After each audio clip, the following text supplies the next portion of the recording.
This is SportsCenter. Hey, I'm Marissa Roberto on the Digital Sports Center presented by Montanas BBQ and Bar. And we're just a day away from the NHL trade deadline, which means today we're going to finish up our series, looking at the top Canadian contenders and what they should do at the deadline. Today we finish with the Jets, who are in a great position right now, first in the NHL standings, and are top 3 in seemingly every meaningful statistic. But the rich could always get richer, and for Winnipeg they have to look at adding another center. You may remember the Jets did something similar last year, when they acquired Sean Monahan from the Habs. And he seemed to be a great fit down the final stretch, but then he left in free agency. And ever since, Winnipeg has been looking for someone to fill his spot as second-line center, with reports coming out that they're willing to spend, and that all options are on the table. So whoop-de-doo for Winnipeg, okay? If we had to choose, we think the Jets should go after Brock Nelson. It's worth noting, though, that he will not be cheap. He's currently the second-ranked player on TSN's trade bait board, but he's more than worth the risk when you consider his success in the playoffs. He's put up an impressive 50 points in his playoff career, with 27 of those being goals. And while that already sounds good, it's even better when compared to the Jets' current second-line center, Vladislav Namestnikov. And considering Winnipeg has not made the second round since 2021, getting a proven playoff performer like Nelson could go a long way. But the Jets are also in the best position to acquire a player like Nelson. They've got most of their own draft picks and over $12 million in cap space heading to the deadline, meaning they wouldn't need the Islanders or a third team to retain any salary in the deal, which might bring the asking price down just enough for Winnipeg to land one of the top prizes on the market. Tomorrow should be a fun one. You're not going to want to miss it, and TSN has you covered with Trade Center starting at 8 a.m. Eastern. And don't forget to go to Bar Down's YouTube page to watch your second screen. We gotta watch the Bar Down boys going live with Trade Center, right? Let's do it.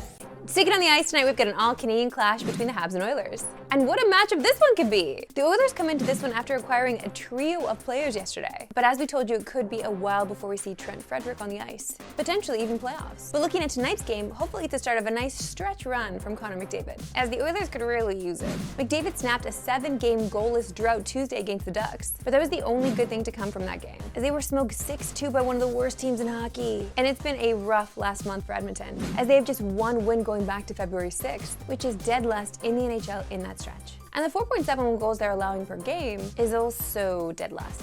Are Edmonton fans panicking? Is the sky falling? Do they need a new goaltender by deadline? They're falling behind by a significant margin in the Pacific, as Vegas looks to be in control of that division. And they're in danger of LA catching them as well. The only thing going well for Edmonton of late is the play of Leon Draisaitl, as he's got 10 goals and 8 assists during a 12-game point streak. Now on the Habs side of things, we'll get a clear idea of what this team is over the next 24 hours, because they're right in the thick of the wildcard chase, just 2 points back of Ottawa for the final wildcard spot. So does it make sense to make moves for right now, instead of just looking ahead to the future? Well, the answer is kind of clouded. But one promising thing is that Jake Evans' contract, which looks to be a bit of a hometown discount, to be honest. But if we're basing off the way Montreal is playing lately, then they should be buyers tomorrow, as they've won 5 straight, and those 10 points in that stretch ranks 3rd in the NHL. But the 2 teams ahead of them played 2 more games, and their goals per game and goals allowed per game in that stretch are both top 5. Although I am a Leafs fan, I do enjoy when the Habs do well. It's better to have a rivalry where your rivals are a little more matched. Just don't pay attention to who that 5-game win streak was against, as 2 were against the Sabres and 1 against San Jose, who are 2 of the bottom 4 teams in the NHL. Those wins against Carolina and Ottawa are nice though. Those of you in the Habs region can watch tonight's game on TSN at 9 Eastern, 10 Atlantic. Time now for some saucy sounds presented by Montanas BBQ and Bar. Now, the great thing about golf is when you have a handicap and you're giving strokes, anyone could go out and beat anyone, even an average Joe against the best player in the world, which is exactly what happened with Scottie Scheffler and one of his buddies who is a 10 handicap.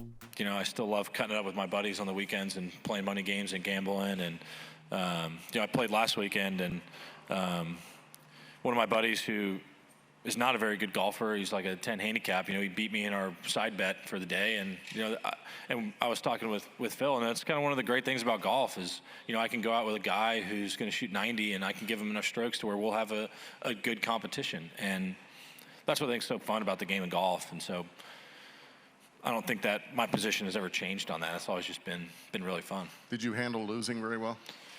Yeah, he held a bunker shot on 18 to win, so it was kind of – I got out of the way because I thought he could potentially shank it, and he ended up holding it. So it was kind of one of those, it was pretty fun. I didn't like losing, and I handed him the money, and then I told him, I was like, thanks, man, now I got to go play golf tournament next week. So I appreciate the confidence boost. Just lost to a 10 handicap, Kind of crazy that he's just losing to, a normie, then he has to go play against the best golfers in the world.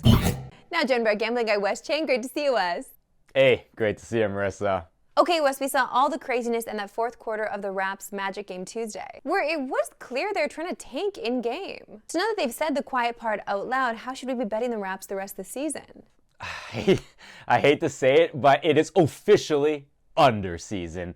And whether you like doing that or not, that's your choice, okay? But if you're going to take anybody in the overs, maybe wait for the bench players to have their props available closer to tip-off. But the reality is, Raps, they said it explicitly, they're trying to lose games, they're focused on the draft. If there's any overs that you do want to take, I'd look at RJ's dimes, that's been really going off of late, IQ's threes, and then maybe Scottie's defense. That's the trend of late. Otherwise, I'd be very cautious with betting any of the starters. Okay, Wes, do you have an early lean for tomorrow's game against the Jazz? Hey, talking about tanking, all right, let's not put too much blame on the Raptors. Utah is just blatantly not playing their starters, and they very well might do that again on Friday. But whether or not they got Walker Kessler or some of their main guys in there or not, they've been getting got from three-point range pretty much every game since the trade deadline. So, you know, RJ's been shooting it really efficiently. IQ is looking to get up his own shots, and then even Jacoby Walter. Jacoby Walter's somebody I'd be paying attention to, filling in for Grady Dick. 3-point props, once those become available, if the number's right, that's where I'd look. Wes Cheng, a pleasure as always. Hey, thanks for having me, Marissa. That's it from us today. We'll see you right back here tomorrow for a big day. A big day. We'll see you then.